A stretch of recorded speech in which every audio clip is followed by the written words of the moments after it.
নুরানি মক্তবের ছাত্রদের কাছ থেকে টয়লেট করার প্রশিক্ষণ নেওয়া লাগবে।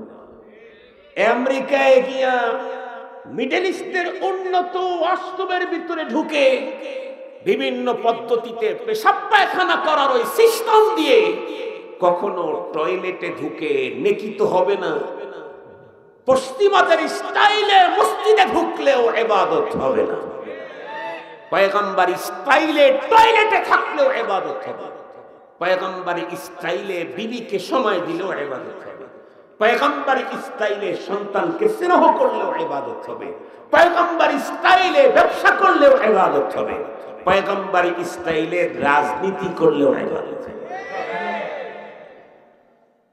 20 বছর বয়সে বিদেশে গেল, ধরেন 70 বছর হায়াত পেয়েছে, টার্গেট নিয়েছে আরো 20 বছর আমি বিদেশে থাকব, পরবর্তী 30 বছর হায়াত আমি আমার বাসায় ফ্যামিলি নিয়ে স্বাচ্ছন্দ্যে বাকি জীবনটা কাটাবো। মাত্র 70 বছর হায়াতে মাত্র 30 বছর একটু স্বাচ্ছন্দ্যময় জীবন কাটাবার জন্য যেই ছেলে বাড়িতে কাজ করা যেন তার ভয়ঙ্কর কঠিন, সেই ছেলে বিদেশের মাটিতে গিয়ে মার কাছে ফোন দিয়ে কেঁদে দেয়, কখন কাজ পায় না, বসে থাকতে হয় যখন, কেন গেছেই তো কাজ করার জন্য। মাও কাঁদে, ছেলেও কাঁদে। এমনও হয় এই ছেলে বিদেশের মাটিতে যেন সুন্দর কাজ পায়, এজন্য মসজিদে কিছু তাদারকের ব্যবস্থা করে। ইমাম সাহেব হুজুরকে বলে, হুজুর একটু দোয়া করেন, আমার ছেলেটা দেশের বাইরে গেছে, এখনো কোনো কাজ পায় নাই, বড় কষ্টে আছে, কাজ পায় নাই, বড় কষ্টে আছে।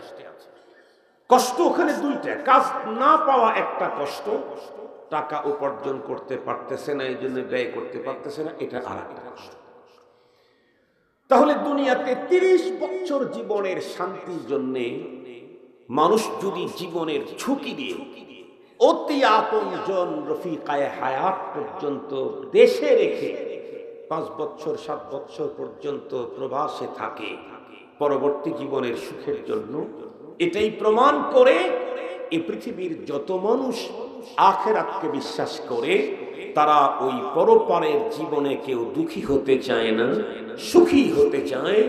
আর পরপারের সুখ আর দুঃখ যেহেতু পরপারে গিয়ে অর্জন করার কোনো সুযোগ নেই, আদ-দুনিয়া মাজরাতুল আখিরা, পরপারের সুখ আর দুঃখ অর্জনের জায়গা। আর একটু জোরে বলেন না, কোথায়? দুনিয়া।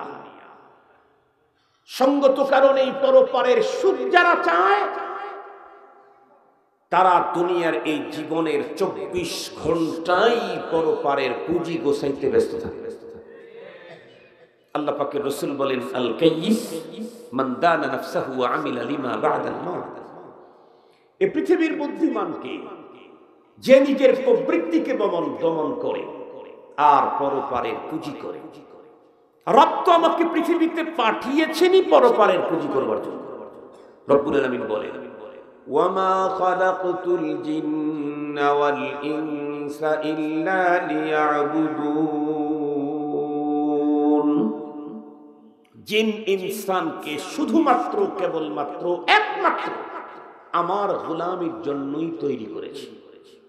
এ কথা শোনার পরে কারো মনের প্রশ্ন আসতে পারে, হুজুর শুধুই যদি আল্লাহর গোলামি করি দেশ চলবে কেমনে, রাষ্ট্র চলবে কেমনে, সমাজ চলবে কেমনে, ফ্যামিলি চলবে কেমনে, সংসার চলবে কেমনে, বাচ্চা কাচ্চা চলবে কেমনে, আমি চলুম কেমনে? এই জাতীয় প্রশ্ন যদি কারো আসে তাহলে মনে করতে হবে সে ইবাদতের তরজমা বুঝে নাই। কি বুঝে নাই? ইবাদতের তরজমা বুঝে নাই। সে ইবাদত মানে মনে করেছে নামাজ, রোজা, হজ, যাকাত, কোরআন তেলাওয়াত, আরো কিছু এই জাতীয় কাজ, জিকির, আজকার, তাসবিহ, তাহলিল, তাহাজ্জুদ, আওয়াবিন, এইগুলাকে ইবাদত মনে করেছে। এগুলিও ইবাদত, এতটুকু নিয়ে ইবাদত না। ইবাদত কি? ইবাদত হলো মনিবের অর্ডারকে ফলো করা। মনিব যা অর্ডার দিয়েছেন তাই মানার নাম হলো ইবাদত। গোলামি, গোলামি মানে, কথা বলেন না কেন? মনিবের হুকুম মেনে নেওয়া, বাস্তবায়ন করার নাম হলো গোলামি। এবার আসুন, যে রব আমাকে নামাজ পড়ার অর্ডার দিয়েছেন, আকিমিস সালাতা তারাফাইন নাহারি ওয়া যুলাফাম মিনাল লাইল ইন্নাল হাসানাতি ইউযহিবনাস সাইয়্যাত। যে রব আমাকে নামাজের অর্ডার দিলেন, সে রব অন্য জায়গায় আমাকে বলেন, ফাইদা কুদিয়াতিস সালাতু ফান্তাশিরু ফিল আরদ ওয়াবতাগু মিন ফাদলিল্লাহ। খুব ভালো করে কথাগুলি কিন্তু একেবারে 100% মনোনিবেশ দিয়ে শুনতে হবে। আল্লাহ বলেন, ইদা নুদিয়া লিস-সালাতি মিন ইয়াউমিল জুমআহ, জুমার দিনে যখন জুমার সালাতের আজান হয়, ফাসআউ ইলা যিকরিল্লাহ, সব কাজ তখন তোমাদের জন্য হারাম, হালাল কাজটাও তোমার জন্য হারাম। জুমার নামাজের আজান হয়েছে, এখন খানা খাইতে বসবেন, হালাল হারাম। কোন আজান? সানি আজান। কথা বলেন না কেন? কোন আজান? সানি আজান। বর্তমানে সানি আজান। জুমার সানি আজান হলো আপনি কেনা বেচা করতেছেন বৈধ জিনিস, হালাল না হারাম? হারাম। কেন? রবের ওয়ার্ডার ফাসতাউ ইলা যিকরিল্লাহ, মনিবের ওয়ার্ডার হলো এখন নামাজের দিকে যাও। শুধুই নামাজ পড়তে যেই কাজগুলি করতে হয় সেই কাজগুলি করার অনুমতি আছে।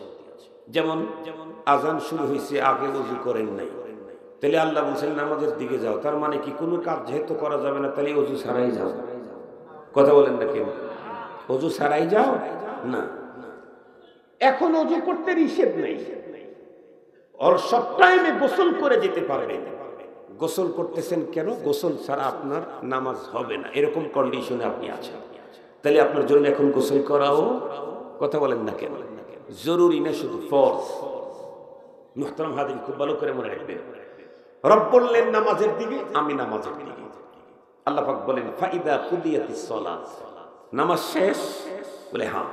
ফান্তাশিরু ফিল আরদ, এখন তুমি জমিনে ছড়িয়ে ছিটিয়ে যাও। তো কি কোথায় যাব? তুমি কি কাজ করো?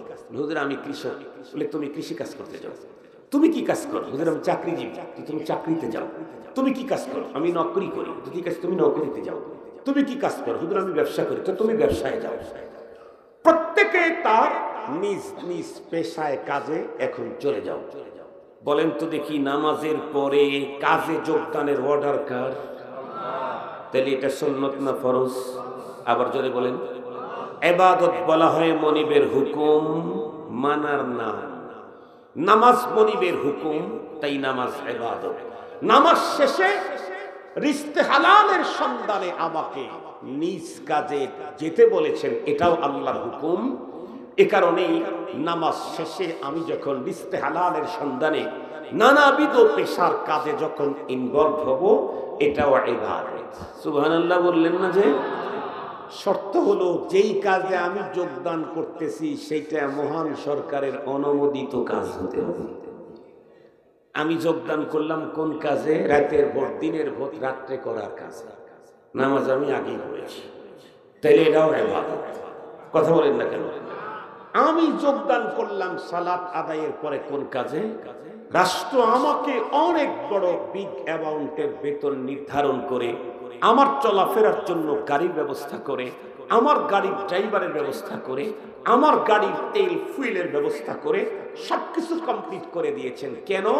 রাষ্ট্রের মূল মালিক তো রব্বুল আলামিন।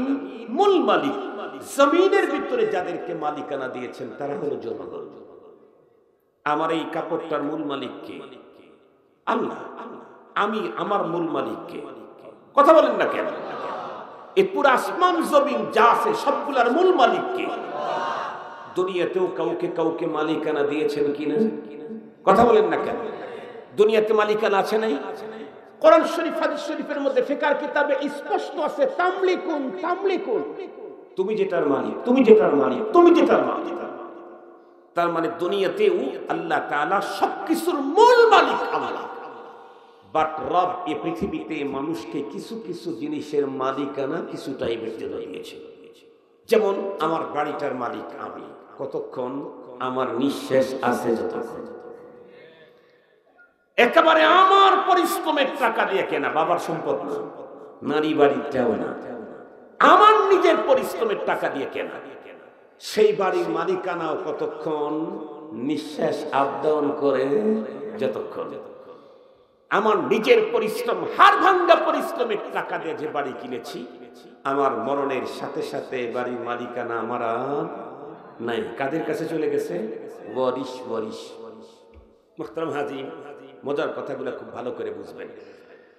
রব্বুল আলামিন যে সমস্ত কাজের অনুমোদন দিয়েছেন, সেই কাজে যোগদান করতে গেলে নবীজির তরিকায় যদি সে কাজটা করতে থাকে, তাহলে জোহরের নামাজ পড়ার পরে আসর পর্যন্ত ব্যবসা করতেছিল, টোটাল ব্যবসাটাই ইবাদত। আসর পড়ার পর থেকে নিয়ে সন্ধ্যা পর্যন্ত জমিনে ক্ষেত খামারি করছে, টোটাল সময়টা ইবাদত। শুধুমাত্র কেবলমাত্র ক্ষেত খামারি, চাকরি আর ব্যবসা, অন্য কোনো কর্ম ইবাদত না। রাত্রের বেলায় স্ত্রীকে সময় দিয়েছে, এটা ইবাদত। সুবহানাল্লাহ বললেন না মিয়া? সারা জীবন তো শুধু একটাই ওয়াজ শুনলেন, আল্লাহর রাস্তায় সদকা করলে, দান করলে নেকি হয়। স্ত্রীর কাজে ঘরে গিয়া সহযোগিতা করলেও তো নেকি হয়। একজন দুস্থ অসহায়কে কাপড় দিলে, তাকে কিছু খরিদ করে দিলে নেকি হয়। স্ত্রীর মুখে একটা চকলেট উঠায়া দিলেও সৎকার নেকি আল্লাহ তাআলা আপনাকে দান করে দেয়। মুসলমান ভাইরা আমার, খুব ভালো করে বুঝবেন, মূল কথা আপনাদের খেদমতে উপস্থাপন করতে চাচ্ছি। রব্বুল আলামিন তামাম পৃথিবীর সমস্ত মানুষকে পৃথিবীতে পাঠিয়েছেন, তার মূল লক্ষ্য আর টার্গেট হলো একটা, সেটা হলো তার ইবাদত। 24 ঘন্টাই আমাকে আল্লাহর ইবাদতে কাটাইতে হবে। আর দুনিয়াতে যেই মানুষটা যত বেশি ইবাদতে নিজেকে মগ্ন রাখবে, তার জন্য পরপারে তত বড় মর্যাদা অপেক্ষা করছে। ইবাদত কি? শুধুমাত্র নামাজ, শুধুমাত্র রোজা, শুধুমাত্র হজ, শুধুমাত্র যাকাত আর শুধু কোরআন তেলাওয়াত, শুধু তাসবিহ, তাহলিল, জিকির, আজকার, আউয়াবিনার চাষতের নাম ইবাদত না। আমার জীবনে যত করব, আল্লাহ পাক আমাকে দিয়েছেন যেই কাজগুলি আমাকে করতে হয়, এখানে শরীয়তের অনুমোদন আর পয়গম্বরের তরিকা থাকলেই সব কাজ ইবাদত হইয়া যায়। যে কোনো কাজে যদি শরীয়তের অনুমোদন থাকে আর কাজটা যদি পয়গম্বরের তরিকায় করা হয়, তাহলে সেই কাজটা ইবাদত হয়। কাজটা যদি, বন্ধুরা আমার, আল্লাহর হুকুম আছে, পয়গম্বরের তরিকা নাই, তাহলে সেই কাজটা ইবাদত হয় না। বলুন তো দেখি, মসজিদ ইবাদতের জায়গা নাকি গুনাহ করার জায়গা? কিন্তু কোন একজন মানুষ যদি আল্লাহর ঘর মসজিদের ভিতরে ঢুকে যদি বাড়ির গল্প করা শুরু করলো, অন্য কারো গীবত শেখায়াত শুরু করলো, এই লোকটা মসজিদে 3 ঘন্টা পর্যন্ত ইতিকাফ করে কি পরিমাণে নেকি নিয়ে গেল? কথা বলেন না কেন? তাহলে বোঝা গেল মসজিদে ঢুকেও গুনাহ হয়। পক্ষান্তরে আরেকজন মানুষ, পেটের প্রবলেম, 15 মিনিট পর্যন্ত টয়লেটে থাকতে হয়, তারপরে তার পেশাব পায়খানা পরিষ্কার হয়। একজন মুসলমান বন্ধুরা আমার টয়লেটে ঢুকলো, কিন্তু পয়গম্বরের তরিকায় টয়লেটে ঢুকলো, পয়গম্বরের তরিকায় টয়লেটের কাজ সম্পাদন করলো, 15 মিনিট পর্যন্ত অষ্টমী সময় কাটালো। যদিও সুবহানাল্লাহ, আলহামদুলিল্লাহ, আস্তাগফিরুল্লাহ কোনটা বলার অনুমতি নাই, কিন্তু এতটুকু টাইম পয়গম্বরের তরিকায় অষ্টমী কাটানোর কারণে 15 মিনিটের টোটাল টাইম ইবাদতেই ব্যয় হইয়া গেল। এটা ইবাদত, প্রচুর নেকি, প্রচুর নেকি। টয়লেটকে ইবাদতে রূপান্তরিত করতে চাইলে, টয়লেটের সময়কে ইবাদতে রূপান্তরিত করতে চাইলে নুরানি মক্তবের ছাত্রদের কাছ থেকে টয়লেট করার প্রশিক্ষণ নেওয়া লাগবে। আমেরিকায় গিয়া মিডল ইস্টের উন্নত ওয়াশরুমের ভিতরে ঢুকে বিভিন্ন পদ্ধতিতে পেশাব পায়খানা করার ওই সিস্টেম দিয়ে কখনো টয়লেটে ঢুকে নেকি তো হবে না। পশ্চিমাদের স্টাইলে মসজিদে ঢুকলেও ইবাদত হবে না, পয়গম্বর স্টাইলে টয়লেটে থাকলেও ইবাদত হবে।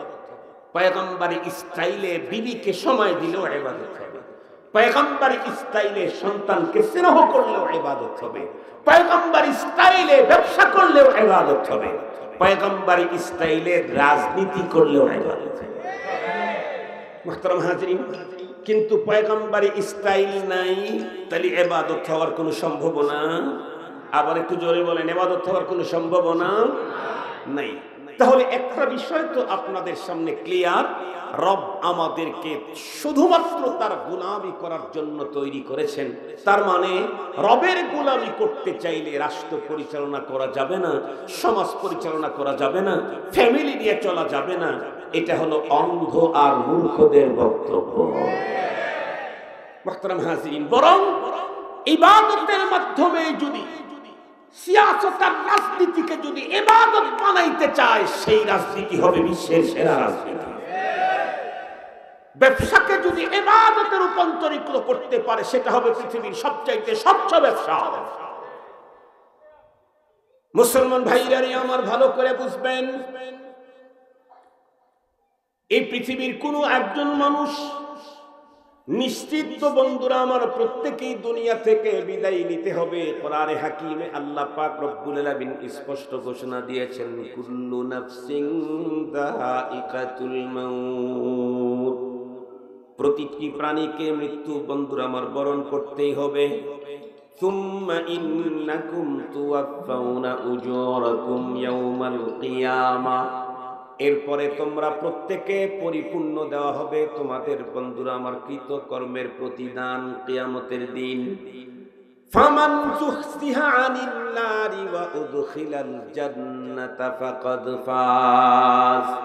আল্লাহ পাক বলেন, সঙ্গত কারণে কোনো ব্যক্তি পরপারে যদি জাহান্নাম থেকে মুক্তি পেয়ে আল্লাহর জান্নাতের মালিকানা পেয়ে গেল, আল্লাহ বলেন সেই লোকটাই হলো প্রকৃত সফল। শেষ মেসেজ আল্লাহ বলেন, ওয়ামাল হায়াতুদ দুনিয়া ইল্লা মাতাউল গুরুর, দুনিয়ার এই জীবন এ তো শুধুই ধোঁকার সামগ্রী, ধোঁকার। ভালো করে বোঝার জন্য চেষ্টা করবেন, যত মানুষ পৃথিবী থেকে পরপারে চলে যাবে, প্রত্যেকটা মানুষ পরপারে গেলে তার জন্য তিন অবস্থা। এই তিন অবস্থার বাইরে পৃথিবীর কোনো একজন মানুষ থাকার কোনো সুযোগ নাই। এক শ্রেণীর মানুষ সবে পৃথিবী থেকে বিদায় নেওয়ার পরে ডিরেক্ট আল্লাহর জান্নাতে ঢুকে যাবে, আর আল্লাহর জান্নাতে কেউ একবার ঢুকলে তাকে আর বের করে দেওয়ার কোনো পদ্ধতি আল্লাহ পাক রাখেন নাই। দ্বিতীয় শ্রেণীর মানুষ সবে মৃত্যুর পরে জাহান্নামে যে ঢুকে গেল, বন্ধুরা আমার আর জীবনে কোনোদিন জাহান্নাম থেকে বের হতে পারবে না।